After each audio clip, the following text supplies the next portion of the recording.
고린도 전서 2장 함께 읽겠습니다. 형제들아, 내가 너희에게 나아가 하나님의 증거를 전할 때에 말과 지혜의 아름다운 것으로 아니하였나니 내가 너희 중에서 예수 그리스도와 그가 십자가에 못 박히신 것 외에는 아무것도 알지 아니하기로 작정하였음이라. 내가 너희 가운데 거할 때에 약하고 두려워하고 심히 떨었노라. 내 말과 내 전도함이 설득력 있는 지혜의 말로 하지 아니하고 다만 성령의 나타나심과 능력으로 하여 너희 믿음이 사람의 지혜에 있지 아니하고 다만 하나님의 능력에 있게 하려 하였노라. 그러나 우리가 온전한 자들 중에서는 지혜를 말하노니 이는 이 세상의 지혜가 아니요 또 이 세상에서 없어질 통치자들의 지혜도 아니요 오직 은밀한 가운데 있는 하나님의 지혜를 말하는 것으로서 곧 감추어졌던 것인데 하나님이 우리의 영광을 위하여 만세전에 미리 정하신 것이라. 이 지혜는 이 세대의 통치자들이 한 사람도 알지 못하였나니 만일 알았더라면 영광의 주를 십자가에 못 박지 아니하였으리라. 기록된 바 하나님이 자기를 사랑하는 자들을 위하여 예비하신 모든 것은 눈으로 보지 못하고 귀로 듣지 못하고 사람의 마음으로 생각하지 못하였다 함과 같으니라. 오직 하나님이 성령으로 이것을 우리에게 보이셨으니 성령은 모든 것 곧 하나님의 깊은 것까지도 통달하시느니라. 사람의 일을 사람의 속에 있는 영 외에 누가 알리요? 이와 같이 하나님의 일도 하나님의 영 외에는 아무도 알지 못하느니라. 우리가 세상의 영을 받지 아니하고 오직 하나님으로부터 온 영을 받았으니 이는 우리로 하여금 하나님께서 우리에게 은혜로 주신 것들을 알게 하려 하심이라. 우리가 이것을 말하거니와 사람의 지혜가 가르친 말로 아니하고 오직 성령께서 가르치신 것으로 하니 영적인 일은 영적인 것으로 분별하느니라.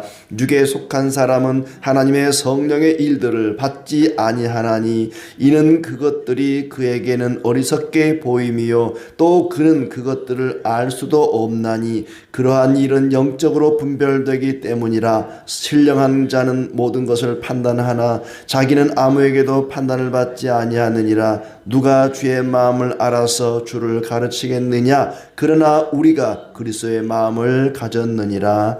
아멘.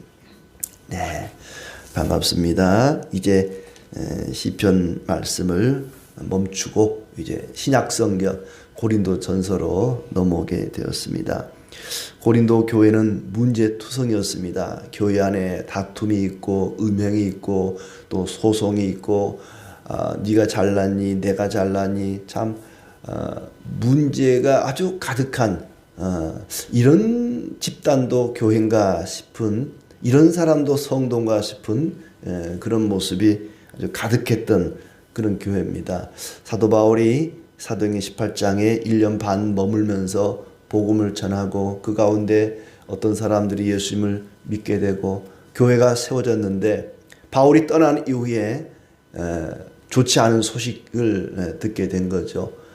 그래서 이제 고린도 교인들은 뭐 예수님 믿은 지 얼마 안 됐으니까 궁금한 게 많은 거예요. 그래서 과연 이게 옳습니까? 저게 옳습니까? 저 사람 저렇게 하는데 그게 옳은 것입니까? 여러 가지 궁금한 일들을 이제 바울에게 질문을 던진 거죠. 그 질문에 대한 대답이 고린도 전서입니다. 전서라는 것은 그게 첫 번째 편지고 후서는 그 이어서 또 나중에 보낸 편지가 이제 후서가 됩니다. 어쩌면 역설적이게도 교회에 문제가 없었다면 이 고린도 전서가 없었겠죠. 문제가 있었기 때문에 다른 성경도 마찬가지입니다. 신약 성경 바울의 서신서가 대부분 어떤 문제를 해결하기 위해서 바울이 대답한 형식이거든요. 그러다 보니까 문제가 없었으면 이런 성경도 없었을까? 뭐 그렇지 않았겠죠. 하나님께서 또 어떤 방식으로든지 말씀을 주셨겠습니다마는 아이러니하게도 문제가 있었기 때문에 성경이 주어졌다. 달리 말하면은 이 땅에 있는 교회는 항상 문제투성이다. 문제가 없는 교회는 없다. 그 문제를 어떻게 해결해 나가느냐가 이게 세상과 다른 그런 중요한 포인트가 되는 거죠. 아무 문제 없는 교회는 없습니다. 항상 교회는 사람들이 모인 곳이다 보니까 부패한 그런 우리의 본성을 여전히 가지고 있다 보니까 여러 가지 문제가 많습니다. 근데 그 문제를 어떻게 아름답게 해결해 나가느냐, 이게 교회와 세상 어떤 단체의 다른 점이죠. 자, 오늘도 어떤 문제 해결을 위해서 바울이 우리에게 말씀하고 있습니다. 예, 이제 문제를 이야기하기 전에 근본적인 얘기부터 먼저 하고 있죠. 교회의 문제를 어떻게 해결할 것인가에 앞서서 사람의 구원을 위한 하나님의 지혜에 대해서 이야기를 합니다.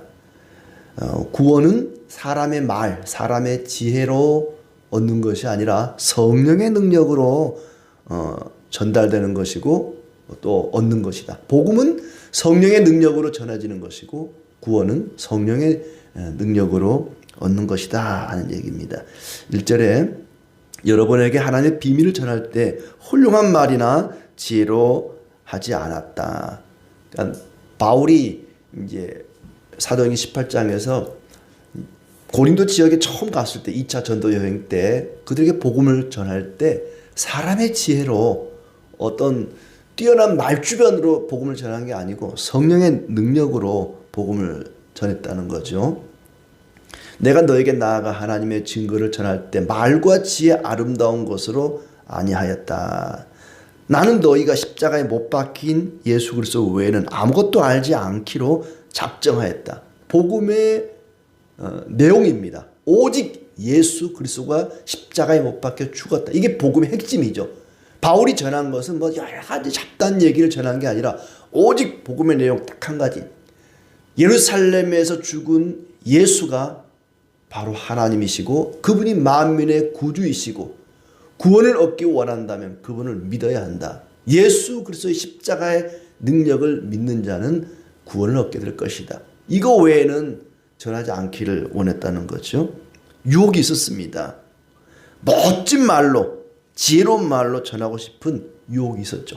당시 로마 사회는 누가 더 말 주변이 좋은가, 누가 더 말을 전하는가, 잘 전하는가, 이 웅변술이 그 사람을 평가하는 아주 중요한 기준 가운데 하나였죠. 웅변술이라는 게 아주 사람들로부터 인기를 많이 끌던 그런 시대입니다. 그런데 바울은 말주변이 없는 거예요. 글은 잘 쓰는데 신약 성경에 아주 많은 부분을 바울이 썼거든요. 글은 굉장히 논리적으로 잘 씁니다. 로마서 같은 경우도 아주 대단하죠. 그런데 말주변이 없었다는 거예요. 그리고 외모가 대단히 못생겼습니다. 바울을 보면은 굉장히 위로를 받아요.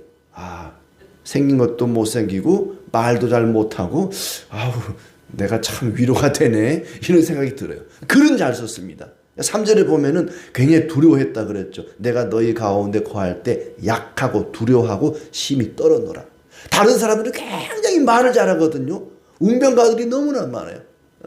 특히 1장에 나오는 아볼로 같은 사람 대단한 웅변가였습니다. 설교를 기가 막히게 잘했습니다. 그런 사람에 비하면은 바울은 너무 말주변이 없는 거예요. 지혜로운 말이나 아름다운 말이나 뭐 이런 걸로 막 전하면 인기도 많고 사람도 많이 올 것 같은데 바울이 그런 걸 잘 못하니까 굉장히 약하고 심히 두려워하고 떨었다. 겁이 났다는 거예요. 더군다나 이 고린도라고 하는 도시는 돈이 넘쳐나고 어떤 뭐 쾌락과 향락의 도시다 보니까 바울같이 이렇게 경건하고 거룩한 사람이 가서 복음을 전한다고 하는 것이 굉장히 위축되고 두렵고 좀 심히 떨게 했던 것 같습니다. 그런데 바울은 그런 유혹을 다 물리치고 아름다운 말로 막 여러 가지 아름다운 그런 멋진 말을 미사오글을 사용해서 사람들의 마음을 혹할 정도로 그런 말로 복음을 전하고 싶었는데 그렇게 하지 않았다는 거예요. 오직 성령의 지혜와 능력으로만 전했다. 다른 말 안 하고 예수 그리스도가 나의 죄를 대신해 십자가에 못 박혀 죽으셨다. 그분을 믿는 자는 구원을 받는다. 요거 외에는 전하지 않았다는 겁니다. 아주 고상하고 재치 있는 말로 전하지 않았다. 4절에 보시면은 내 말과 내 전도함이 설득력 있는 지혜의 말로 하지 아니하고 다만 성령의 나타나심과 성령의 능력으로 했다. 아주 고상한 말, 지혜로운 말, 재치 있는 말로 하지 않고 성령의 능력으로 내가 복음을 전했다. 너희 믿음이 사람의 지혜에 있지 아니하고 다만 하나님의 능력에 있게 하려 하였노라. 내가 전한 것도 성령의 능력으로 전했지만 여러분의 믿음도 사람이 전하는 지혜에 있지 않고 지혜로운 말을, 아주 기가 막힌 말을 한다고 믿음이 생기는 것이 아니고 하나님의 능력에 있다는 겁니다. 사람이 예수님을 믿게 되는 것도 뭘 많이 알고 막 세상의 어떤 철학을 가지고 믿게 할 수가 없습니다. 오직 하나님의 능력만이 우리에게 믿음을 주는 것이죠. 자, 5절에 너희 믿음이 사람의 지혜에 바탕을 두지 않고 하나님의 능력에 바탕을 둔 것이 되게 하려는 것이다. 사람의 지혜와 하나님의 능력을 서로 비교하고 있는 거죠. 우리가 하나님을 섬기게 된 것, 예수님을 믿게 된 것은 사람의 지혜로 말 때문이 아니라 하나님의 능력으로 된 것이다. 아주 기가 막힌 말을 잘하는 그런 사람이 달변가가 복음을 전하는 것보다는 말주변이 없어도 하나님의 능력으로 전하는 때에 훨씬 더 상대방이 예수님을 믿을 수가 있다는 거죠. 믿음의 바탕은 하나님의 능력에 있다. 온전한 자들에게는 지혜를 말하는데 이 지혜는 세상이나 세상 통치자의 지혜가 아닌 은밀하게 감춰진 하나님의 지혜다. 이 온전한 자들은 구원받은 성도들입니다. 경건한 사람들이죠.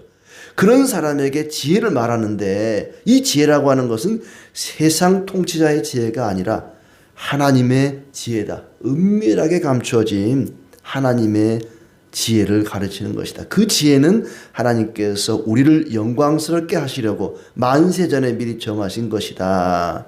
그 영적인 사람만이 하나님의 복음을 깨달을 수가 있습니다. 하나님의 영, 성령의 사람만이 하나님의 은밀한 비밀을, 감추어진 복음을 깨달을 수 있다는 얘기죠. 이 지혜는 세상 통치자 누구도 알지 못한다. 만약에 이 세상 통치자가 그걸 알았더라면 예수를 십자가에 못 박지 않았을 것이다.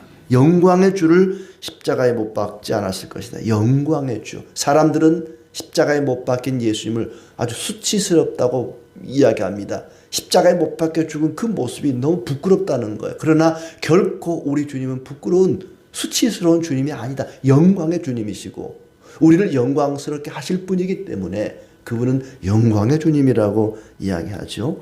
자, 이렇게 하나님의 지혜와 복음은 성령께서 가르쳐 주셔야만 한다. 성령의 능력이 아니면, 성령의 은혜가 아니면 복음을 알 수도 없고 깨달을 수도 없고 믿을 수도 없다. 경건한 사람들에게, 온전한 사람에게 하나님이 하나님의 지혜를 주시는데 그 지혜를 아무나 깨닫는 것이 아니다. 성령의 사람만이 깨달을 수가 있다는 것입니다.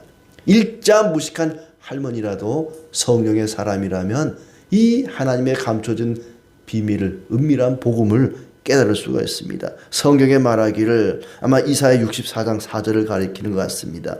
눈으로 보지 못하고 귀로 듣지 못하고 마음에 생각지 못하는 것들을 하나님께서 자기를 사랑하는 자들에게 마련해 주셨다. 사람이 알지 못하는 것, 눈으로 봐도 귀로 들어도 마음으로 깨닫지도 못하는 것들도 하나님께서 다 자기를 사랑하는 자들에게 깨우쳐 주신다. 하나님이 택한 자들은 복음의 비밀을 깨달을 수 있도록 성령으로 함께 해주십니다. 하나님의 일을 알려줄 수 있는 분은 하나님의 영이신 성령뿐이다.